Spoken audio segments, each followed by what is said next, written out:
Hello दोस्तों, आज के इस क्लास में हम लोग संज्ञा के बारे में पढ़ेंगे। संज्ञा क्या होता है, इसका भेद के बारे में, इसका ऑब्जेक्टिव और सब्जेक्टिव सभी जैसे एग्जाम मॉडल क्वेश्चन जो होता है सभी क्वेश्चन को हम लोग देखेंगे। ठीक है, अब देखिए संज्ञा। इससे पहले वाले वीडियो में आप लोगों को वर्णमाला के बारे में पढ़ाया गया है कि वर्णमाला क्या होती है, यानी वर्णमाला के कितने भेद होते हैं, स्वर्ण वर्ण व्यंजन वर्ण क्या होता है, उच्चारण स्थान क्या होता है, इसका जो ऑब्जेक्टिव है इसको कराया गया था। ठीक है, तो ये जो नहीं देखे हैं इस वीडियो को जाके देख ले। ये समझिए कि संज्ञा जो है व्याकरण का सेकंड पार्ट है। ठीक है, इसलिए इसको अच्छा से आप लोग तैयार कीजिए। आगे बात समझ में चलिए, अब हम लोग स्टार्ट करते हैं कि संज्ञा संज्ञा किसे कहते हैं।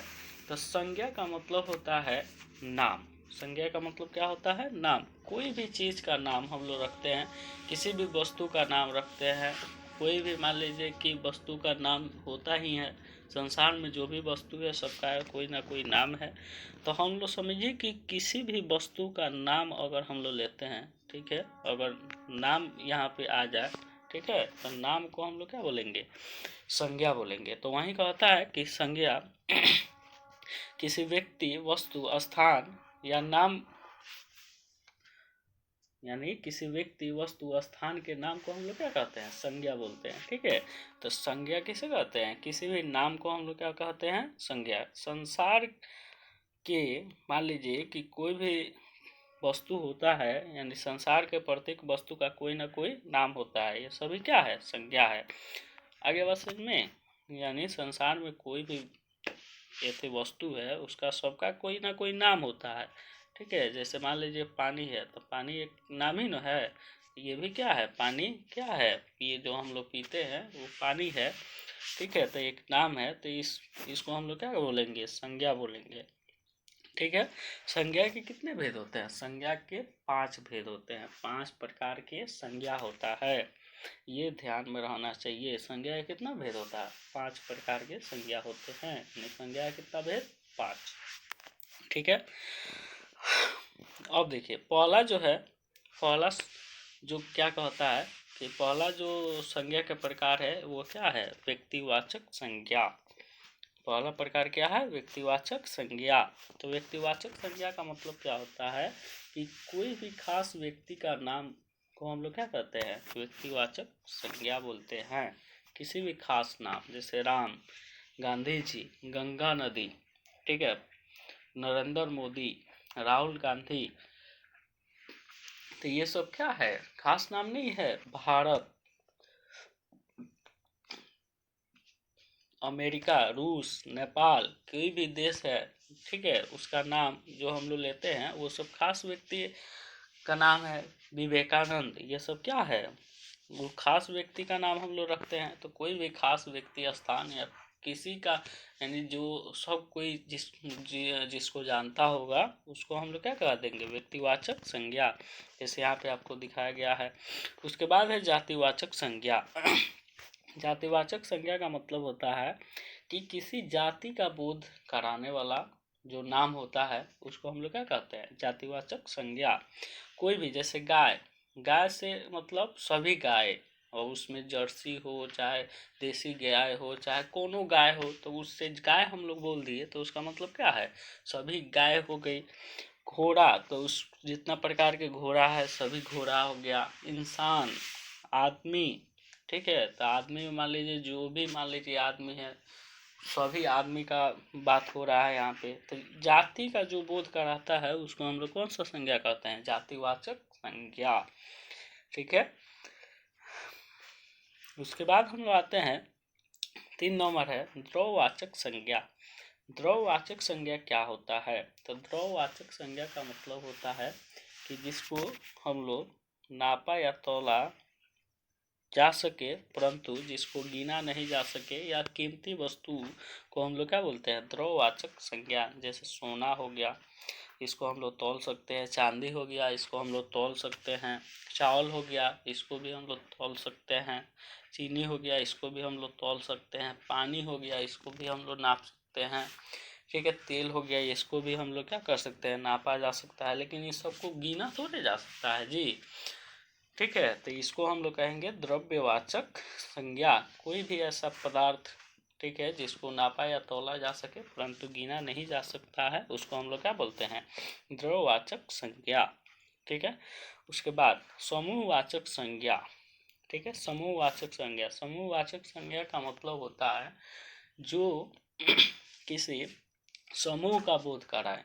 ठीक है, जैसे फौज, तो जो फौज होते हैं वो क्या है, समूह, यानी आर्मी का टुकड़ा जो होता है तो वो समूह में रहते हैं। ठीक है, यानी बहुत सारे फौज, बहुत सारे आर्मी जो होते हैं एक ही जगह पे रहते हैं, वो उसी को हम लोग क्या बोलते हैं, फौज बोलते हैं। सभा, ठीक है, बहुत सारे लोगों का ग्रुप जो होता है वो सभा होता है। मेला, तो मेला आप लोग जानते हैं कि बहुत सारे लोग वहाँ पे जाते हैं। ठीक है, वो समूह को बताता है। समूह जहाँ पे भीड़ इकट्ठा होता है उसको हम लोग क्या कहते हैं, समूहवाचक संज्ञा।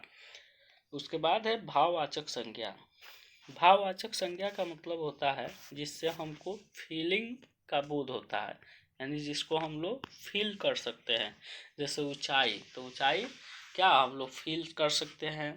ईमानदारी, ईमानदारी क्या होता है, इसको भी हम लोग फील कर सकते हैं। बेईमानी क्या कर सकते हैं, फील कर सकते हैं। प्रेम, प्रेम को भी हम लोग क्या कर सकते हैं, फील कर सकते हैं। नफरत, घृणा, ये सब क्या है, फीलिंग वाला चीज़ है। ठीक है, जिसको हम लोग सिर्फ अनुभव कर सकते हैं, उसी को हम लोग क्या कर सकते हैं, क्या हम लोग कह सकते हैं, उसको भाववाचक संज्ञा हम लोग कहते हैं। आगे बात समझ में।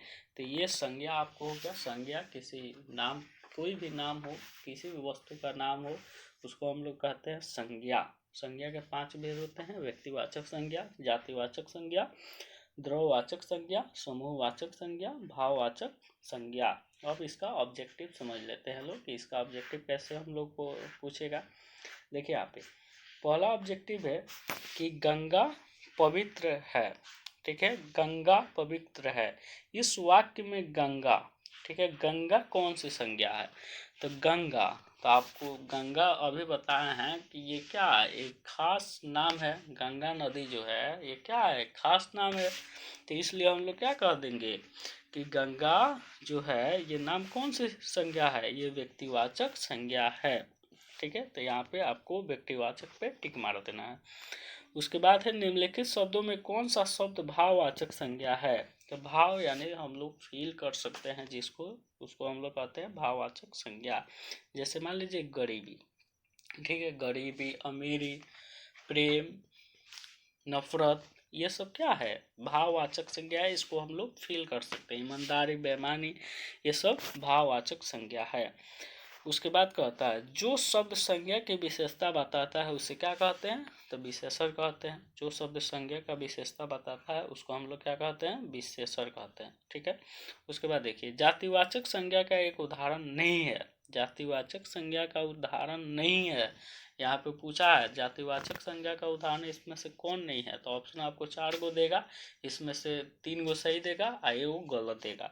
तो यहाँ पे आपको वही मारना है। जैसे विवेकानंद, तो विवेकानंद मान लीजिए है, तो विवेकानंद क्या है कि ये जातिवाचक संज्ञा थोड़े है। जातिवाचक का मतलब हो गया कि एक जात का बोध कराए। जैसे हम लोग आदमी, इंसान बोल दे, आदमी, ठीक है, तो आदमी हम लोग बोलते हैं तो आदमी का नाम है विवेकानंद। ठीक है, स्वामी विवेकानंद।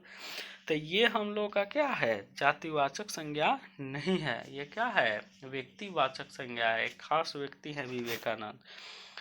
उसके बाद आइए 5 नंबर, संज्ञा कितने संज्ञा के कितने भेद होते हैं, तो संज्ञा के कितने भेद होते हैं, तो 5 भेद होते हैं। संज्ञा के 5 प्रकार होते हैं। उसके बाद कहता है सूरदास और सुरेश शब्द में कौन से संज्ञा है, तो सूरदास जो है, सुरेश जो है ये किसी व्यक्ति का नाम है, यानी खास व्यक्ति का नाम है।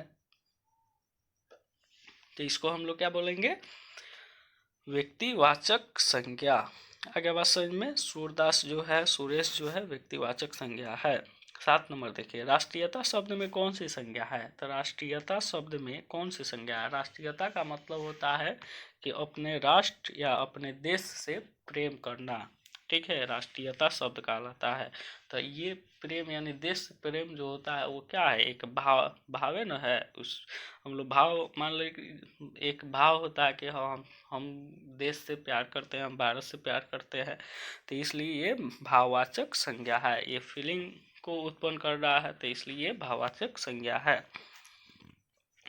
उसके बाद है 8 नंबर, कॉलम शब्द कौन सी संज्ञा है। तो कॉलम मान लीजिए बहुत सारे प्रकार के होते हैं। मान लीजिए किरलिंग, कलाइजर, जेटर, कितना प्रकार के पेन, लाल, ब्लू, ब्लैक, मान लीजिए हरा, ये सब क्या है, मान लीजिए कि पेन का प्रकार है।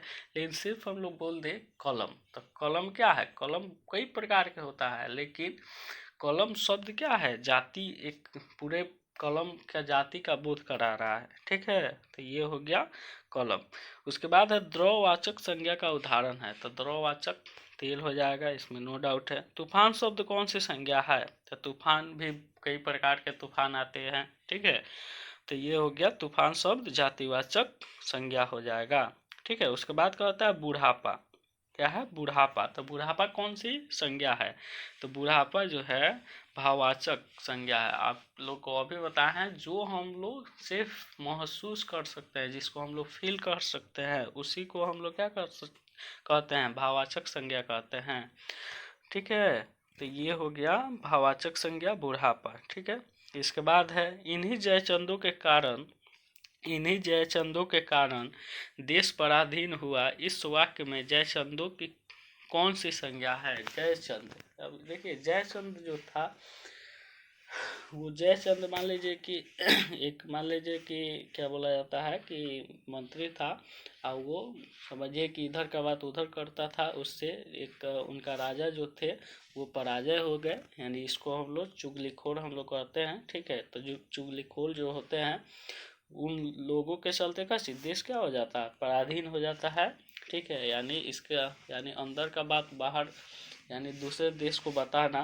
तो इसलिए जयचंद का मतलब होता है चुगलीखोर जितना है हमारे देश में। ठीक है, तो उनको हम लोग क्या बोलते हैं, जयचंद बोलते हैं। तो जातिवाचक संज्ञा हो जाएगा ये। उसके बाद क्या होता है मैदान में सभा हो रही है।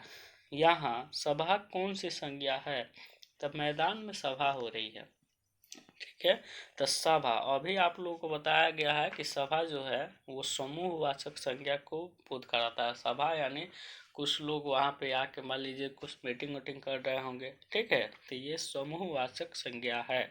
तो ये आप लोगों को 13 का ऑब्जेक्टिव इसका हो गया। इसी तरह ऑब्जेक्टिव आपका आएगा एग्जाम में, आप लोग जाके क्वेश्चन बैंक उठाइए और उससे बनाइए।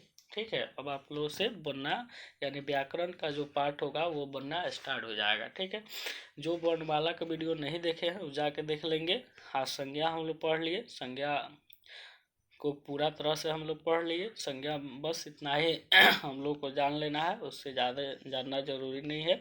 ठीक है, इतना आप लोग तैयार पहले कीजिए, इतना आप लोग नोट्स बना लीजिए इसका, इसको 1-2 बार देख लीजिए, आपको पूरा क्लियर हो जाएगा। ठीक है, चलिए, धन्यवाद।